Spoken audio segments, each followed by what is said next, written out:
TPCSI fans, you want to revolutionize your sports investing habits? Allow me to tell you about WagerWire. WagerWire is an app that helps you become a superior bettor by allowing you to sync all your sports books and track all your bets in one place. See your current action, your betting history, and stats. You could also sign up for sports books and collect bonus offers. Follow them at WagerWire on X, as it's the best account on the platform. Head to App Store or Play Store now and search WagerWire and download the app.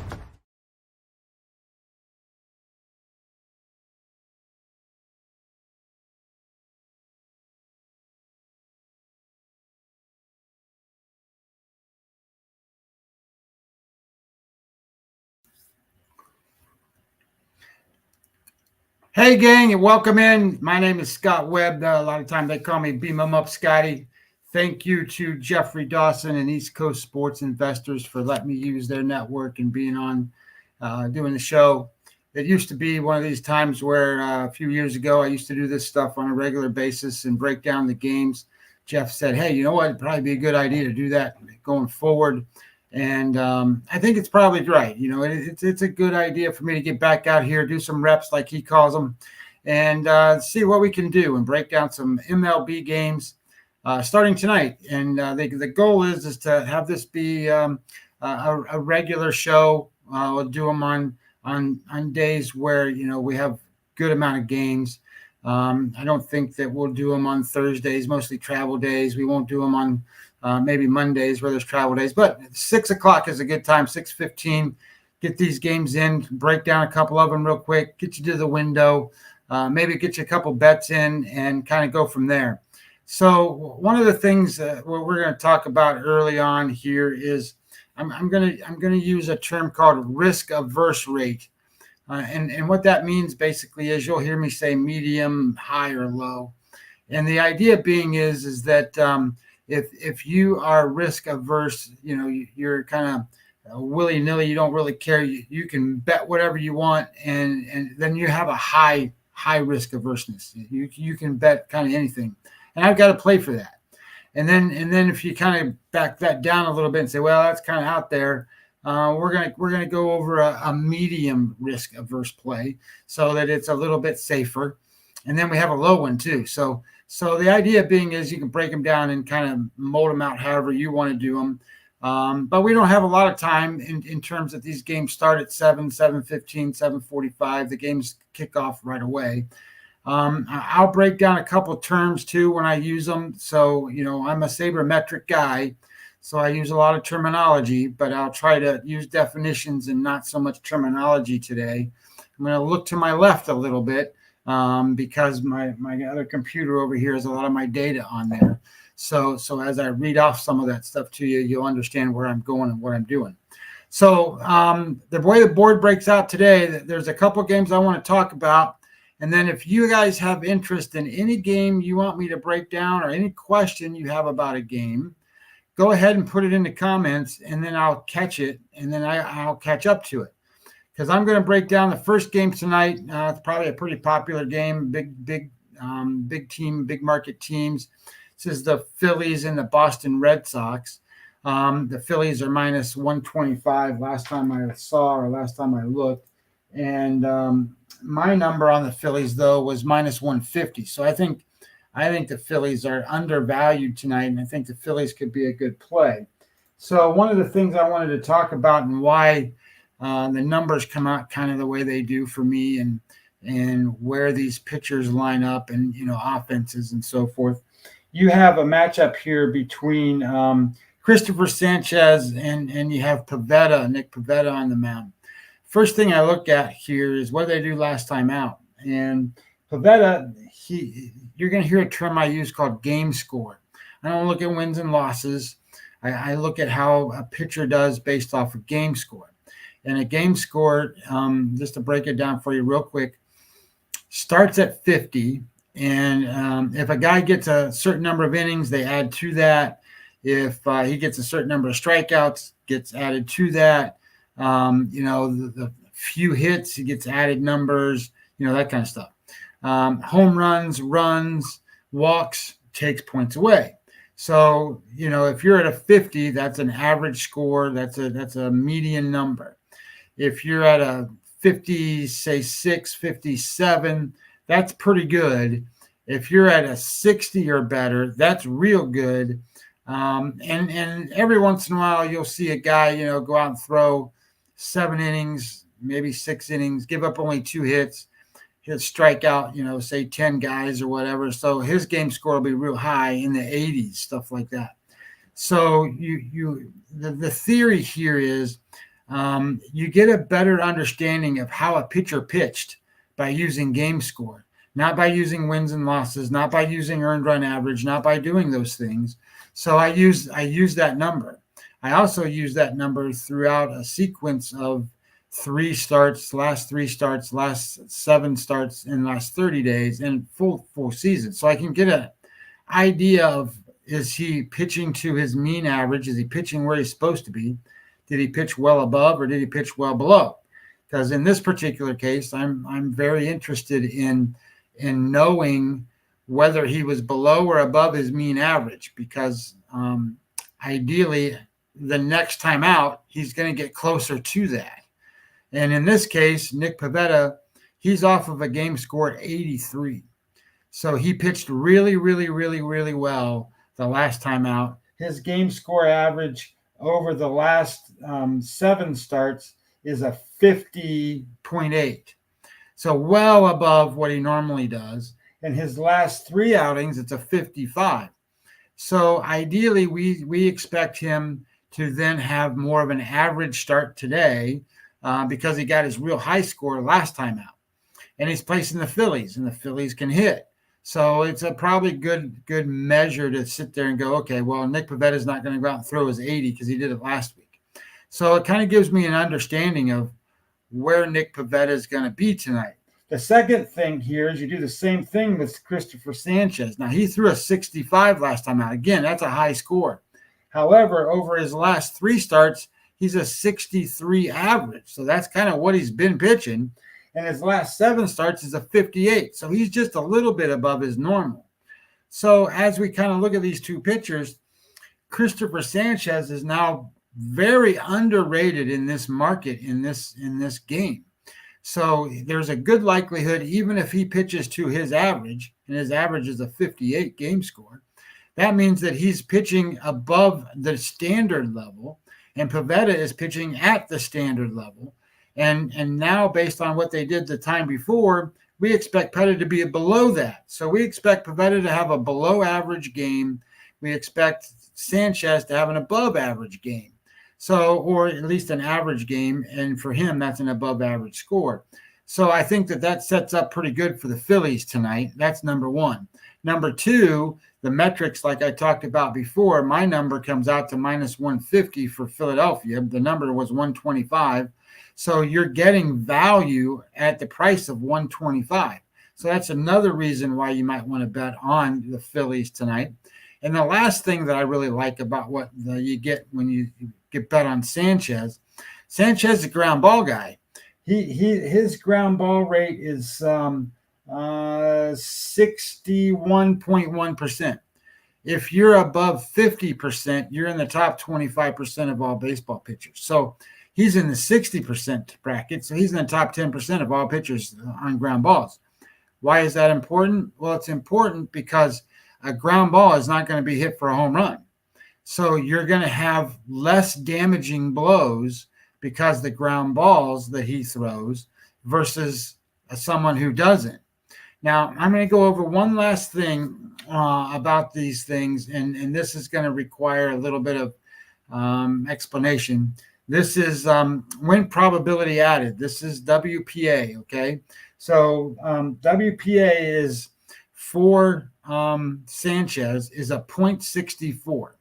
Now, 0.64 doesn't sound like a big number or anything like that, but if you're above a 0.39, you're in the top 25% of all baseball pitchers. So he's very high in that regard. What WPA is it takes all of your pitches and outcomes and grades them as being positive on one side and kind of just stacks them up in a column, right? And all your good stuff goes over here. all your bad ones go on this side, totals them up at the bottom, and then subtract the two differences and go, well, you make more good pitches and get more good outs, more good plays than you do bad ones. So as a handicapper, as you analyze a game, what that tells me is he's not making mistakes as a pitcher. Mistakes get hit hard.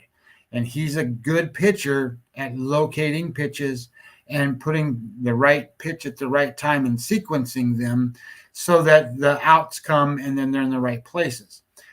So you want to bet on guys that show on my column here green, which is the top 25% guys, and he's one of them. So you want to bet on a pitcher that doesn't make mistakes, has good ground balls, is in a good spot in terms of coming off of his start from last week against a guy who is a little bit more shaky there. He had an 80 last time, so we don't expect him to be as good this time, even though he doesn't make that many mistakes as a WPA. He's not in the top 25%. He's going to be more in the middle of the pack, so he's pretty good there. But he makes his home run rate is 1.32, which means that some of his mistakes he does make, they go out of the yard, and the Phillies can do that. The Phillies hit home runs. So this is one of those spots where I would call it a risk averse medium. You're paying 125. My opinion is that you should pay 150. So you got value there, and you have benefits from the pitching matchup that I think is really good. The secondary benefit is the bullpen for the Phillies right now is number one, number two in baseball. And then offensively, both of these teams are kind of even right now. The offense for them, the Phillies are 11th. The Red Sox are 5th in the last 7 days. And if you measure them by ISO, which is isolated power, and isolated power measures extra bases per at bat. So it's kind of an important figure. You want to know what kind of damage is being done. And that's where Philadelphia jumps up the list. They're 6th and Boston is 7th. So that kind of evens them out. So offensively, they're about even, but I think you have a better pitching matchup tonight with Philadelphia. So I like that game. I like that game as a play you can make as a risk-averse medium kind of play. Another risk-averse medium kind of play today is the Cleveland Guardians and the Cincinnati Reds. You have a great pitching matchup tonight. You have Tanner Bybee, and he's going to go against Nick Lodolo. Now, Nick Lodolo, he's not a big flamethrower kind of guy, but he puts the ball where it needs to go most of the time. He's been hurt. Now he's made 8 or 9 starts since coming off the disabled list, and Tanner Bybee has just been excellent. So, in another way I look at these things, I look at them in what I call situational spots. And Tanner Bybee has made 13 starts. In those 13 starts, the Cleveland Guardians are 11 wins. So they're 11-2 when he starts. That's pretty good. And the way I see it, it's a pick 'em or earlier in the day, Lodolo was the favorite. So I like the idea here that you're getting value on a really good pitcher. Now, Lodolo has made 9 starts, and the Reds are 7-2 in those starts. But let me tell you this much. When the Reds play a right-handed pitcher, their offense is 13% worse than an average offense. And when the Guardians are facing a left-handed pitcher, they are 17% better than regular offense. So you've got a matchup advantage offensively that favors Cleveland. Now, I joke around with Jeff about this from time to time, but one of the things I think about with Cleveland a lot is their death by paper cut. Man, that team goes out, gets a guy on base, moves him to second, does whatever, gets him to third, and then they score him. They don't miss many opportunities to get their runs in. I watch these teams come up there and get guys on base. They strike out. They hit the ball into somewhere else. And what the difference with Cleveland is, most of their hitters, when they get guys on base, not necessarily when they're not on base, but when they get guys on base, they focus on the pitch that comes in, and it has to be a good pitch before they swing. If they don't swing, it's because it's probably a ball. They want to hit quality pitches. And it's not the same way for every team, and it's not the same way for all these guys and all these players. Cleveland has two guys with Jose Ramirez. He's got 60 RBIs, and Josh Naylor has 50 RBIs. Fry, I think, is in the 35 to 40 RBI range. And I don't know that you can tell me there's very many other teams that are going to have RBI guys like that. And that's the difference between what Cleveland's offense does and a normal team's offense. A normal team will get guys on and they leave them there. That's not what happens here. Look at what the Astros do. The Astros lost again today, and they get guys on base and they can't score them. That's not what Cleveland does. They get guys on base, move them around, do different things, and they get the runs in because they have those guys. Now, getting back to the pitchers for a second, you have a pretty good matchup here where I don't know that I would call it even. I think Bibby's better than Lodolo, but Bibby has a .82 WPA, so he's really good. You want to bet on a positive EPA or WPA like that, and you want to bet on a positive WPA in Lodolo. So both of these guys don't make very many mistakes. The difference is that two things. One, Bibby has a .94 whip, okay? Walks plus hits divided by innings pitched. So the idea is how many guys get on base and how much trouble do you have to pitch out of? Well, he doesn't. He doesn't allow guys to get on base. He had early in the season, he had a walk problem, but he's got that under control now. Lodolo has a little bit higher number, and it's more average. So what you run into here is you have a pitcher in Bibby. He's 11-2 when he starts for the Guardians. Of course, the Guardians' offense has something to do with that too. And then when you look at where the game goes from here, you go to the bullpens, and there is no better bullpen than what Cleveland has. I don't really mean that in a mean way. I just mean that if you take the pitcher out in the sixth inning and you got to bring in a guy in the sixth inning, they got a guy for that. And then they got a guy for the seventh, the eighth, and the ninth. And it's not that they just got a guy. They got the guy. They got one of the best pitching bullpens going for the season. And you don't want to be behind and try to catch up against Cleveland. It just is what it is. Hey, Daniel, how you doing, brother? So as you go with this and you go forward and you kind of look at where this game goes, I rated this game as a risk-averse medium. And the reason I say it's a medium is because in theory, it's kind of like a coin flip. But there's more advantage to what Cleveland can do than what Cincinnati can provide. If you look at the lineup when they go to bat, and one of the things that I like to do is look at the batting averages and the OPS numbers of the players, or the slugging percentages of the players. When you look at the lineup when they put it out there, the Major League Baseball batting average right now is 240 across the board. That's the average. And I like to look at how many guys are above in that lineup and how many guys are below in that lineup. And if you do that, and I'll pull it up real quick because I've already done it, but if you do that in this game and you do that for the Reds, for example, what I want you to kind of understand is what lineup they're putting out there. And lineups matter. So the guy that leads off for them is Friedel. Friedel bats 219, so he's below. So that's one guy below. De La Cruz, 232, another guy below the number. Candelario, 234, below the number. Steer, 239, below the number. Then they have Fraley, he's 291, so that's above the number. Then you have Stevenson, 256, above the number. Then Hurtubise, I don't remember how to pronounce his name, but 227, below the number. India, 243. Well, it's above the number, but barely, but it's above. And then Benson, 209. 9 guys batting, 3 guys will bat that are above 250 or 240, none of them in their first 3 or 4 batters. That matters. So when you start to look at how does that offense going to score runs, it's very difficult for that offense to score runs. So then you look at it and flip it to the other side, and you go, well, what's Cleveland got going on? Well, Cleveland's got Stephen Kwan leading off, bats 380. So there's one guy over the number.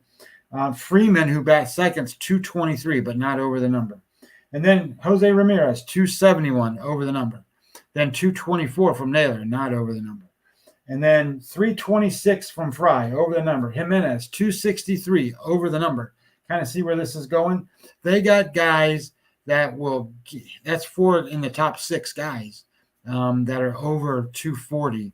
And then if you look at the OPS numbers, you want them to be over 700. And they got 1, 2, 3, 4 guys over that number. You really want to kind of gauge what that looks like and how teams score.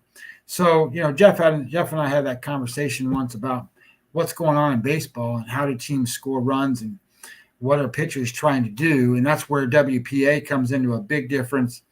And the other difference is SOPS plus. Okay. So SOPS plus is a metric that allows you to look at how a pitcher does against an offense and then grade that out and see kind of where it is compared to everybody else, right? So it's a predictive number. So that helps you look at today's game, not just last week's game or last month's game. It's today's game. So it's one of these deals where when you start to look at it and you kind of break it out, and if I look at SOPS plus, for example, on these games today, one of the greatest variances that you have in these games is the number that goes over 100 means they're worse. So, for example, let's look at Olsen tonight for Detroit. He's 114 in his last 28. That means he's 14% worse at controlling an offense than a normal pitcher. And he's facing Washington and Irvin tonight, who's a 69. And I don't think people really realize how good Washington or Irvin is, even though he hasn't won a lot of games. He's a good pitcher. He's controlling the other team's offense. He's just not getting much run support.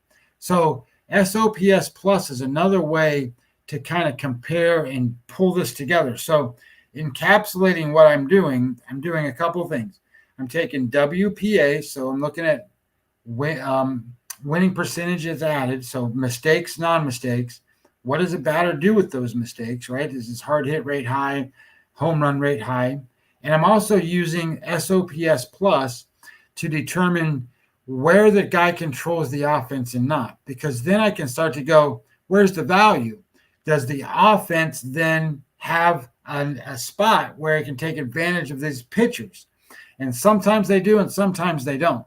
So, for example, the reason I don't have Washington on here as a play against Detroit is because Washington's offense currently, the Washington offense is currently ranked 24th, and they're 19% worse than a regular offense.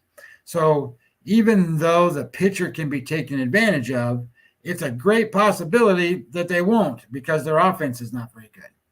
So there's certain particular places that you look and certain different things you want to compare to, and then it kind of narrows you down to some of these targets. So I've given you 2 targets, right? So first one we talked about was the Philadelphia-Boston game. I said take Philadelphia, and that's a risk-averse medium game. It's minus 125-ish or so. And then Cleveland and Cincinnati. I think you can get away with Cleveland anywhere in the pick-em range or small favorite range and be good. Their offense is just too good for Cincinnati to hold up to. Now I'm going to give you a high risk-averse game next. This is the Angels and the Diamondbacks. And this is a perfect example of some of the SOPS plus stuff I was talking about and some of the mistakes that are being made. So this is Soriano's pitching tonight for the Angels. And as it turns out, Soriano right now is the best pitcher that the Angels have. And he's facing Sessione tonight. And Sessione is a pitcher for the Diamondbacks. And he might be one of their worst guys that he has. I don't think he's the worst guy, but he's one of the worst ones. And when it comes to where you're at, Soriano is a 0.23 to the positive in WPA. Again, that means that he's making more quality pitches, getting more quality production, getting more outs than he is negative plays. So that's a good thing. Sessione, on the other hand, is a negative 13. He's a minus. That means he's making more mistakes than he is positive plays. It's not good.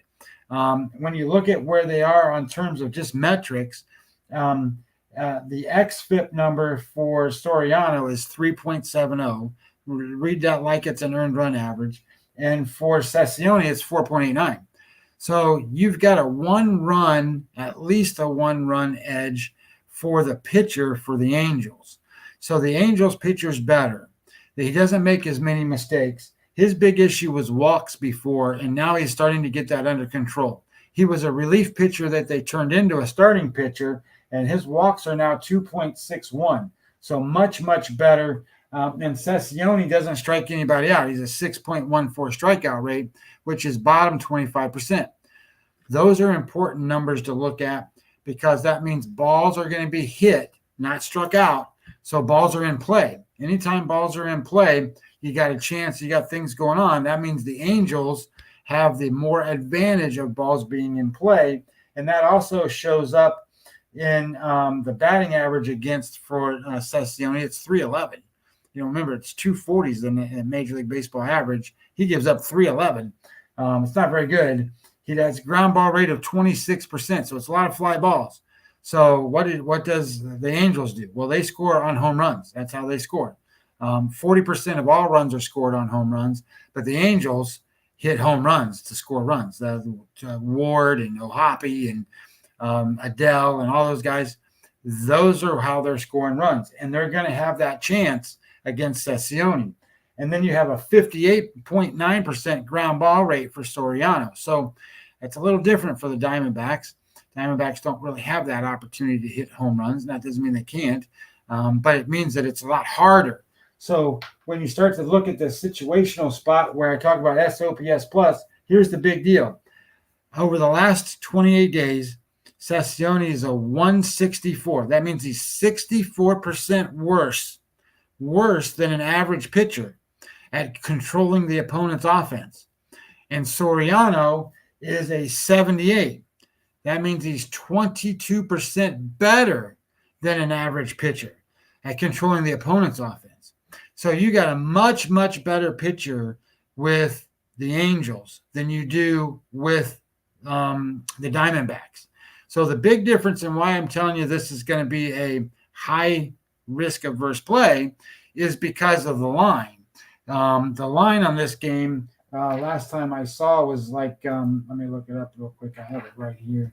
The last time I saw the number, it was Arizona minus 150. So, you can get 135, 140, 125, something like that on the Angels. I don't like a lot of big dogs, but I think this is a small enough dog, kind of middle size, not a plus 200 kind of dog. And you got a good fighting chance here.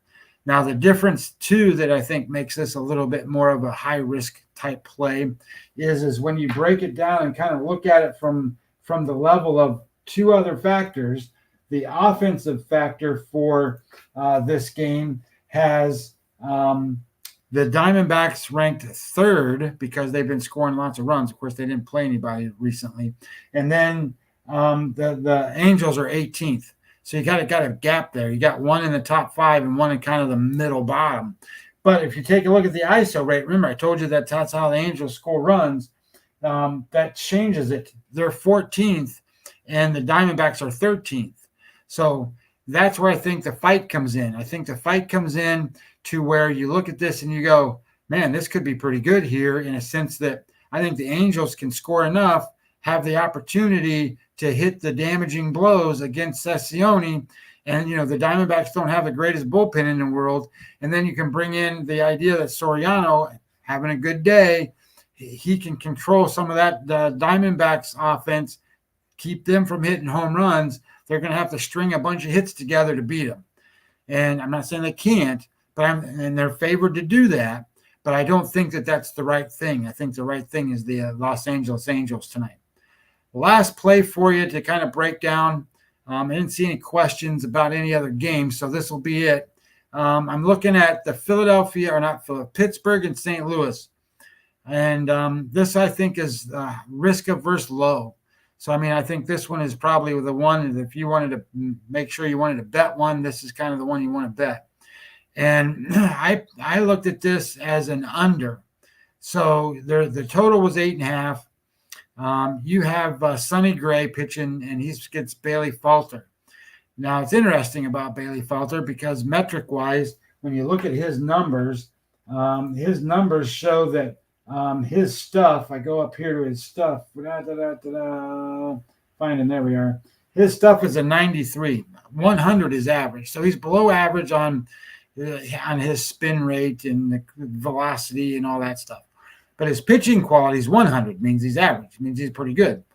But what's been good about him is his WPA. He doesn't make mistakes. He's a .73. It's one of the highest ones on the board today. Not the highest, but one of the highest. So he puts the ball where it needs to be to get outs. And he has a real low hard hit rate.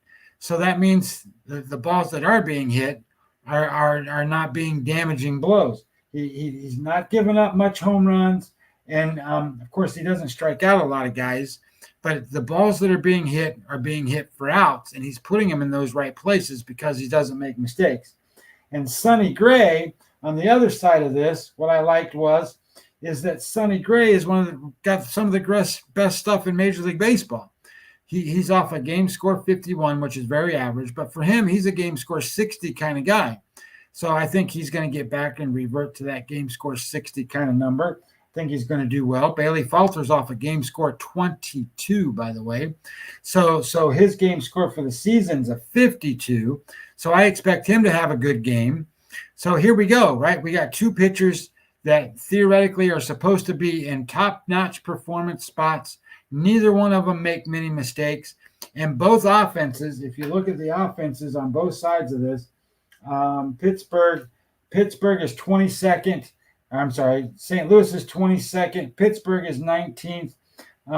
Both of them are negative in the weighted runs created plus column. One's 19%. St. Louis is 19% worse than average. Pittsburgh 7% worse than average. This should be a pitcher's matchup. If they can get deeper in the game, so they get at least go 6-7 innings from the starting pitcher, which is possible. They both have decent bullpens with their better guys. You can put Bednar out there and for Pittsburgh, and Halsey comes out there for St. Louis, and I think you've got a good spot here. So I like this matchup to go under the number, and then situationally, I thought it was good because the SOPS plus numbers last 28 days, 77 for Falter. So that means he's 23% better than an average pitcher against holding down the offense. And then when you look at it from Gray, he's a 73, so 27% better. So these offenses are going to have to overcome good pitching. And it doesn't mean that they can't score a couple runs here and there, but I think under 8.5 is a good target.